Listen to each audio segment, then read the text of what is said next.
Hello बच्चों, welcome to online classes. तो बच्चों, आजकल हमारा जो पहला चैप्टर चल रहा है केमिकल रिएक्शंस एंड इक्वेशंस। तो इसमें मैंने आपको बताया था कि आज कल और परसों की वीडियो में मैंने आपको बताया था कि हम किसी भी रासायनिक समीकरण को कैसे संतुलित करते हैं। और मैंने आपको दो तरीके बताए थे, एक हिट एंड ट्रायल मेथड जो हमारी बुक में दिया हुआ है, और एक शॉर्ट ट्रिक मैंने आपको बताई थी। और दो कुछ क्वेश्चन मैंने सॉल्व भी किए थे और आपको होमवर्क भी दिया था। आई होप आप लोगों ने होमवर्क किया होगा।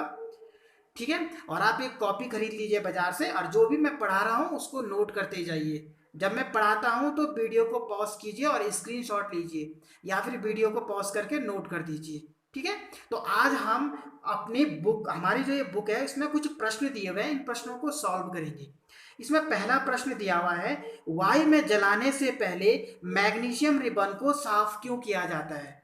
ठीक है, तो आपकी सुविधा के लिए मैंने इसको पेज पे लिखा हुआ है ताकि आप स्क्रीनशॉट निकाल पाए इसका, या इसको नोट करें इस वीडियो को पॉज करके।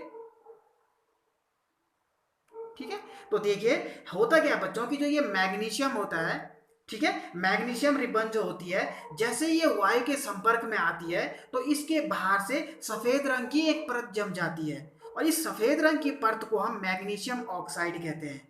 ठीक है, यानी कि वायु के संपर्क में जब मैग्नीशियम आएगा तो इसके बाहर से मैग्नीशियम ऑक्साइड के सफेद रंग की परत जम जाती है, और इस परत के कारण क्या हो जाता है, ये मैग्नीशियम को जलाने में अवरोध पैदा करती है। अगर हम मैग्नीशियम को जलाएंगे तो मैग्नीशियम ठीक से जलेगी नहीं, क्योंकि इसके बाहर से क्या हो जाती है, मैग्नीशियम ऑक्साइड की परत जम जाती है। और इसके अलावा क्या होता है कि मैग्नीशियम रिबन के बाहर से धूल, मिट्टी, नमी ये चिपके रहते हैं, इसलिए मैग्नीशियम ऑक्साइड की परत और धूल, मिट्टी, नमी आदि को हटाने के लिए हम क्या करते हैं, मैग्नीशियम रिबन को जलाने से पहले एक बार रैक माल से उसको साफ कर देते हैं। ठीक है, अगला प्रश्न है, अगर निम्नलिखित रासायनिक समीकरणों को संतुलित कीजिए। देखो बच्चों, इसमें से मैंने बेरियम क्लोराइड और सोडियम वाली ये दोनों इक्वेशन करा दी हैं सॉल्व। ठीक है, ये दोनों हमने कर दी थी कल के वीडियो में। अगर जिसने वीडियो नहीं देखा है वो वीडियो यूट्यूब पे पड़ा हुआ है, आप वीडियो देख सकते हैं। ठीक है, और इसमें आज ये पहली वाली छूट गई थी, आसान सी है ये, इसलिए मैंने छोड़ दी थी। आप भी कर सकते हैं इसको, पर लेकिन फिर भी देख लो।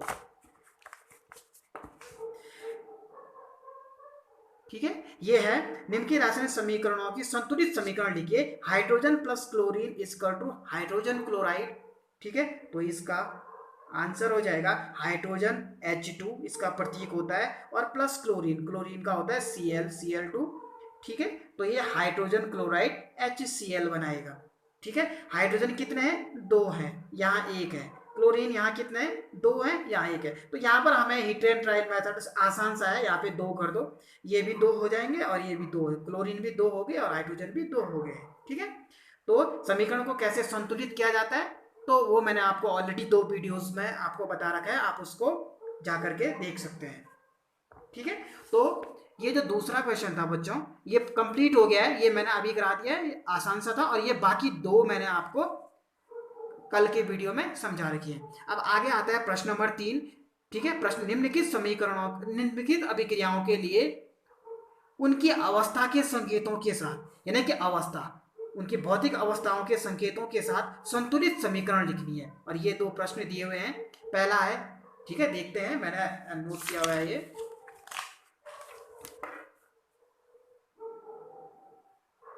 ठीक है, पहला है, हमने इसकी अवस्था संकेतों के साथ संतुलित समीकरण लिखनी है। तो जल में बेरियम क्लोराइड, किसमें, जल में, एक्वस मीडियम, मैंने बोला था ना एक्वस मीडियम के लिए AQ यूज करते हैं हम, AQ प्रतीक चिन्ह का प्रयोग करेंगे। तो एक्वस मीडियम यानी जल में हो रही है तो एक्वस, बेरियम क्लोराइड तथा सोडियम सल्फेट का, जल में बेरियम क्लोराइड तथा सोडियम सल्फेट का विलयन अभिक्रिया करके सोडियम क्लोराइड का विलयन तथा अघुलनशील बेरियम सल्फेट का अवक्षेप बनाते हैं। ये एक कथन है, इस कथन को हमें समीकरण में बदलना है।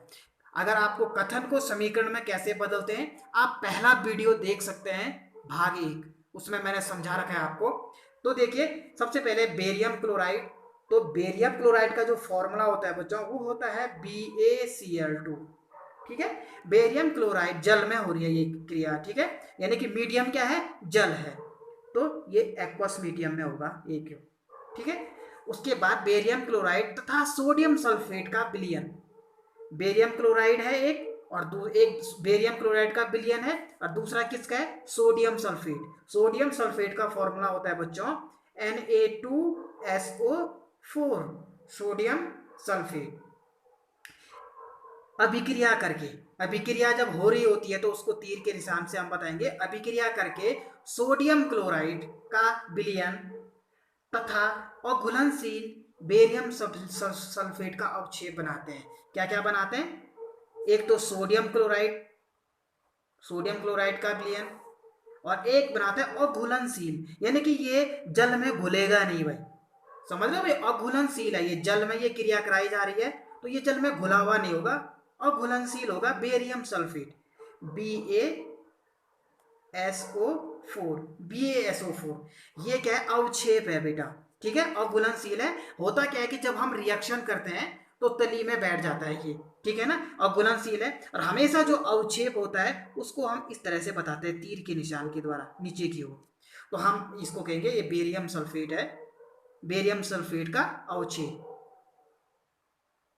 बेरियम सल्फेट, ये अवक्षेप, और अवक्षेप को तीर के निशान से दिखाते हैं। NaCl का विलयन, और ये किस में हो रही है, जल में रिएक्शन हो रही है, कौन सा मीडियम है, एक्वस मीडियम, तो यहाँ पर AQ लिख देंगे, एक्वस मीडियम, इसकी भौतिक अवस्था, ठीक है। और ये क्या है, सोडियम क्लोराइड, ठीक है। इसके बाद हाँ ये रिएक्शन कराए, ये है बेरियम क्लोराइड, बेरियम क्लोराइड, और यह है sodium sulphate, sodium sulphate. Aqueous medium जलीय विलयन में जल में ये रिएक्शन हो रही है तो ये भी क्या हो गया, एक्वस होगा। इसके आगे भी हम क्या लिख देंगे, ब्रैकेट में AQ लिख देंगे, एक्वस। तो इस तरह से हम इस समीकरण को लिख सकते हैं। अब देखते हैं कि ये समीकरण संतुलित है या नहीं है। यहां पर बेरियम कितना है, Ba 1 है, यहां भी कितना है, 1 है, ठीक है। क्लोरीन 2 है और यहाँ क्लोरीन 1 ही है, यानी कि संतुलित नहीं है, ठीक है। यहाँ सोडियम 2 है और यहाँ सोडियम 1 है, यहाँ सल्फर 1 है, यहाँ सल्फर 1 है, यहाँ ऑक्सीजन 4 है और यहाँ भी 4 है, यानी कि हमें क्या चाहिए, दो, यहाँ 1 सोडियम है 1 क्लोरीन है, यहाँ 2 सोडियम है 2 क्लोरीन है, सीधी सी बात है। हमें ज़्यादा, यहाँ पर मैं 2 लगा दूंगा, ठीक है। वैसे आपको मैंने बता रखा है तरीका कैसे सॉल्व करना है, लेकिन ये आसान सा है, इसमें ज़्यादा कैलकुलेशन नहीं है, ठीक है, आसान सा था। इसको भी यहाँ 2 कर दो और ये भी 2 हो गए, सोडियम भी 2 हो गए और क्लोरीन भी 2 हो गए, यहाँ भी सोडियम 2 हो गए और क्लोरीन 2 हो गए, आसान सा था, ज़्यादा इसमें ये नहीं था। इसलिए आप चाहे तो जो है कि जो विधियां मैंने आपको 2 बताई है संतुलित करने की, उससे भी कर सकते हैं। अगला प्रश्न है, सोडियम हाइड्रोक्साइड का विलयन, और कैसा विलयन, जल में, एक्वस मीडियम, जलीय विलयन में होगा ये। सोडियम हाइड्रोक्साइड का विलयन हाइड्रोक्लोरिक अम्ल के विलयन, और ये हाइड्रोक्लोरिक अम्ल का विलयन भी क्या है, जल में हो रहा है, जल में है ये। अभिक्रिया करके सोडियम क्लोराइड का विलयन तथा जल बनाते हैं। सोडियम हाइड्रोक्साइड, सोडियम हाइड्रोक्साइड का फॉर्मूला होता है बच्चों, सोडियम हाइड्रोक्साइड NaOH, ठीक है, सोडियम हाइड्रोक्साइड, सोडियम हाइड्रोक्साइड का विलयन हाइड्रोक्लोरिक अम्ल के विलयन, हाइड्रोक्लोरिक बजा हाइड्रोक्लोरिक का फॉर्मूला हाइड्रोक्लोरिक HCl, हाइड्रोक्लोरिक, ठीक है, हाइड्रोक्लोरिक के विलयन से अभिक्रिया करके, ये अभिक्रिया कर रहा है और क्या बना रहा है, सोडियम क्लोराइड का विलयन बना रहा है, यानी कि NaCl, सोडियम क्लोराइड बना रहा है और प्लस जल बनाता है H2O, ठीक है। अब यहाँ पर देखिए इसकी भौतिक अवस्था क्या है, ये जलीय, सबसे पहले तो ये जो रिएक्शन हो रही है जल में हो रही है तो एक्वस, इसकी भौतिक अवस्था एक्वस होगी, जलीय विलयन। NaCl, NaCl भी जल में है तो इसको भी हम एक्वस कर देंगे AQ, ठीक है। और NaCl भी जल में ही बन रहा है तो AQ, ठीक है। अब जल है, जल स्वयं एक विलयन है, अपने आप आपस में एक जलीय विलयन के रूप में काम करे, लेकिन इसकी अवस्था क्या है, लिक्विड है, तरल है, तो इसको L लिख दूंगा मैं। तो ये इसकी भौतिक अवस्थाएं हो गई, ठीक है। अब इसको संतुलित करते हैं, देखते हैं यहाँ कितना है, सोडियम कितना है, 1 है, और यहाँ कितना है, सोडियम 1 है, ठीक है। ऑक्सीजन कितने है, 1 है, और यहाँ भी ऑक्सीजन 1 है। यहाँ हाइड्रोजन कितने, 1 और 2, 2 हाइड्रोजन है, और यहाँ भी हाइड्रोजन कितने हैं, 2 हाइड्रोजन है। और यहाँ क्लोरीन कितने हैं, एक क्लोरीन है, और यहाँ भी क्लोरीन कितने, 1, यानी कि ये समीकरण क्या है, संतुलित है। तो इस तरह से जो हमारी पाठ्य पुस्तक के ये 3 प्रश्न थे, ये हमने कर दिए हैं, 1, 2 और 3, ठीक है। ये तीनों प्रश्न कर दिए हैं। तो आप कॉपी खरीद लीजिए बच्चों बाजार से एक, ठीक है। कोई बात नहीं, बुक अगर नहीं भी खरीद पाओगे तो एक कॉपी खरीद लेना, और मैंने आपको इस फर्स्ट चैप्टर की PDF भी भेज रखी है व्हाट्सएप ग्रुप में, आप वहां से डाउनलोड कर लेना उसे, और आप देख सकते हैं। और मैं आपको पूरे नोट्स और बुक में क्या लिखा है वो आपको प्रोवाइड कराता रहूँगा डेली। बस आप क्या कर लीजिए, एक कॉपी खरीदिए, और जो आपको पढ़ाया जा रहा है उसको कॉपी में हमेशा नोट करते जाइए, पढ़ते रहिए, और जो होमवर्क दिया जा रहा है उसको रेगुलर करते रहिए, पढ़ाई करते रहिए। All the best.